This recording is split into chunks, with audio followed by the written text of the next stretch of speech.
could be part of your research maybe, I don't know, maybe you can find it interesting. I draw some strategies which I use in my research as well. That we have to find good range of case studies, and that will be the subject of the next lectures. So in the next lectures I think we'll talk about mathematical objects and their representations and the role of visualizations in mathematics. Well, it depends, how it will go. Thank you.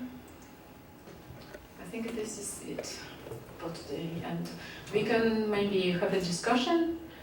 Questions? No. Okay. Thank you for your attention. Hey, any questions before wrapping? We still have 10 minutes. But as I said, it's fine. You can think later. There's some people that are mainly concerned in the whole of imagination instead of, I don't know, other kinds of faculties in mathematics. Because people often think that mathematics is about reasoning. But there are some people, I guess, that focus on the imagination part of the process. So I think I just forgot to know. I know one person, but do you know some other? Yes, imagination. That was this list of people. Pretty much, I think all these people are concerned with the role of imagination. Okay. Most of them, yeah. But as I said, the idea is not to reduce all mathematical knowledge to either to logic or imagination.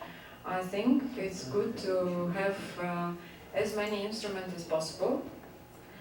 And for philosophers, it's important to understand which of these instruments are better, why they are better, how we can develop them in the best way. Questions like this, without going too extreme. Thank you for the question. About concerning Brown's view. Yeah. Want to put him up? What you said he's not there's no causation in his view, but if he uses an instrument, it appears that an instrument is supposed to amplify the causal links. So, in what sense does he abolish causation? Or did I get it wrong? In the sense that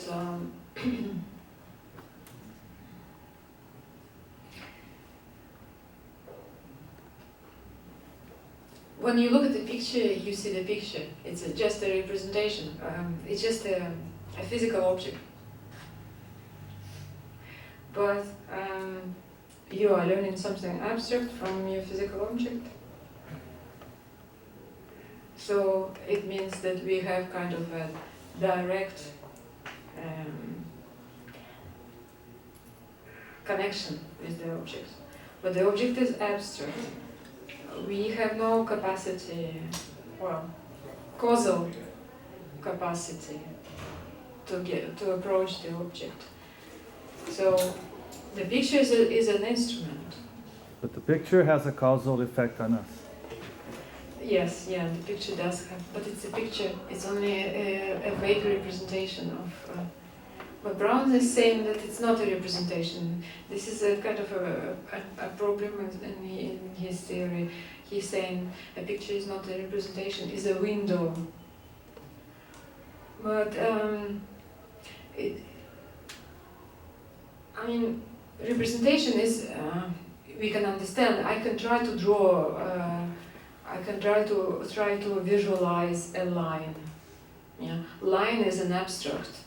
A straight line, let's say, is an abstract mathematical object. What I draw here on the paper is just a vague copy of it, an imperfect copy of an abstract object. I'm saying this is a representation. Brown is saying this is not a representation, this is a window to the Platonic heaven.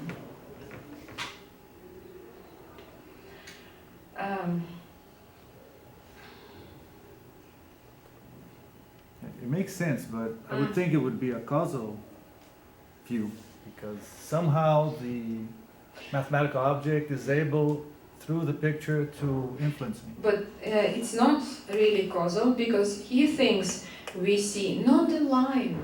It's not the line what we see. He thinks what we see, not the drawing. We see the abstract object. We see the Platonic heaven straight away.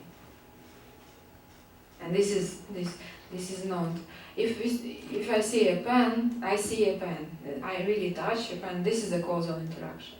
But it's different for mathematical visualizations. They are really special. So when we look at the diagram, we don't see the inks on the paper. We really see the idea. So he thinks this is a kind of intuition, mathematical intuition, something like Gödel, in a Gödel sense. Yeah, I understand. I just think it is causal. I think he should explore the fact that it can be interpreted in a causal way. It seems natural. Because if the object exists, why not say that it causes something on us? I don't know. I think it shouldn't be. Sorry.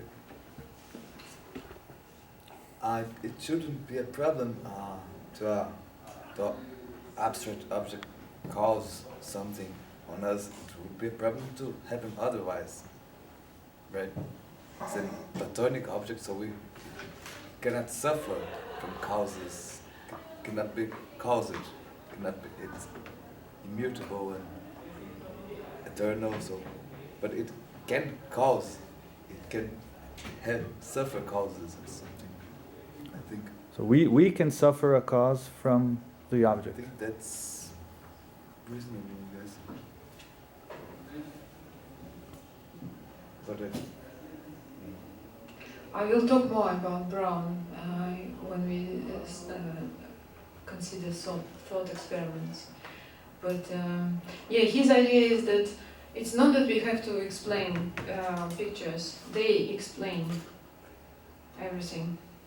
Well, I think the opposite, that we have to explain how they are set up, how the instruments are set up. Now, are you a Platonist?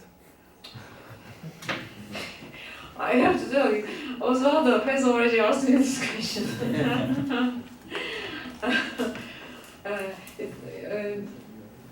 And that's why I made this emphasis that it's kind of, maybe it's a wasting time to answer these questions. Are you a Platonist? Are you a realist? It makes life very difficult. I am a philosopher of mathematical practice, so I want to see what's happening in practice. I mean, it's like asking, do you believe in God?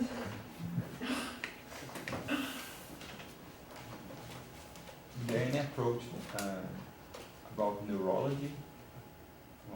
Yes, neurology is a very interesting issue for me, and I hope one day I will have time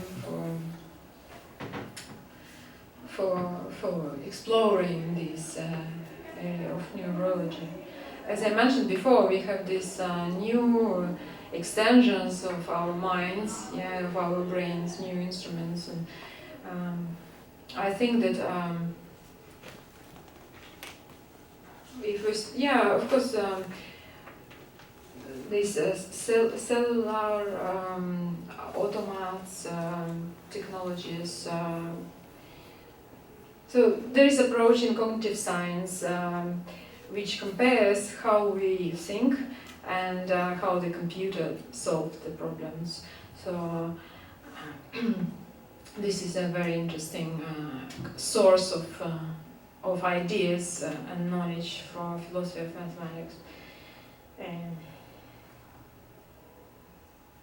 so, do you want some names or do you want some books? And yeah, just to know if there's already been done. Maybe, maybe I will include this. Thank you for saying, asking about this. I will include it in the reading list and in the bibliography.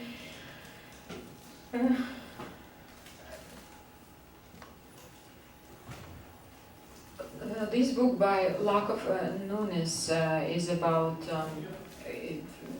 embediment of our minds. Yeah, and so this is how our brains function and how it affects mathematics we have. This is a good example. But What's the name? Lakov and Nunes. Where do mathematics comes from? No? That's right. Georgia. There's a question over there. Yeah, so when we talk about like Platonists like Gödel and this kind of people, it's like you say that for the intellectual enterprise the goal is to produce mathematical proofs, and it feels like for these people the goal is to get to know the mathematical objects in the Platonic heaven for the Platonists, and the proofs are just the means to know that. So the proofs are just the means that we can use to get to know these objects better. So do you think they fit into this description of the intellectual approach? Because it doesn't feel right. Well, as I said, it depends. It depends how you see what a proof is. Yeah, if a proof is a string of lines written on the paper, formal. For formalists, for example, this is one thing. But somebody could say that Euclid's proofs are perfect proofs, and you can draw a diagram, and you can always convert it in a formal argument. But what comes before is a diagram, is a picture. So this is a different way to see how we come to know mathematical objects. So my answer is it depends. First thing, it depends what you mean on the proof or on the mathematical proof. And my second answer is, well, you see, Gödel, he was a logicist. He thought that mathematics can be reduced to logic. However, he believed in a special capacity of mathematical intuition. So once again, all these isms are just approximate framework for us to start talking about them, and of course they emerge. This is a conditional distinction between intellectual and intuitional. And also intuitional approach. You know, at some point people said, well, intuition is quite a vague term. It's so conceptually heavily loaded. Descartes' intuition was intellectual intuition, for example. Yeah. Kant intuition was more like perceptual intuition. Gödel intuition is a kind of a mystical capacity. So people said we don't want to use this term intuition anymore. It doesn't help us philosophers so much to make things clear. So let's talk about mathematical practice in precise terms, in precise details. What people do, how they construct the diagrams, how they use the diagrams. Let's talk about perceptual and intellectual. Something like that. Huh? Well, I think it's about time, so we can... Thank you for your questions.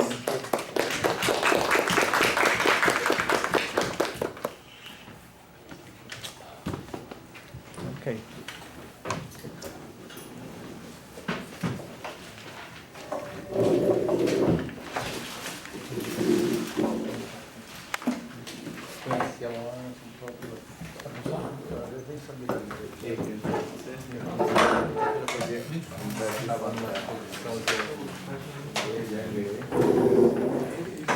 Eu achei que não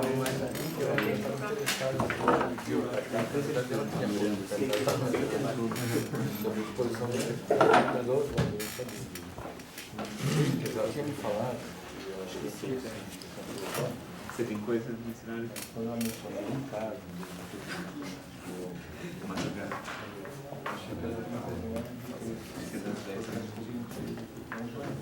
Bye, thank you. I hope everybody put your name in the list. Yeah, don't forget, please. There's a list. Ok.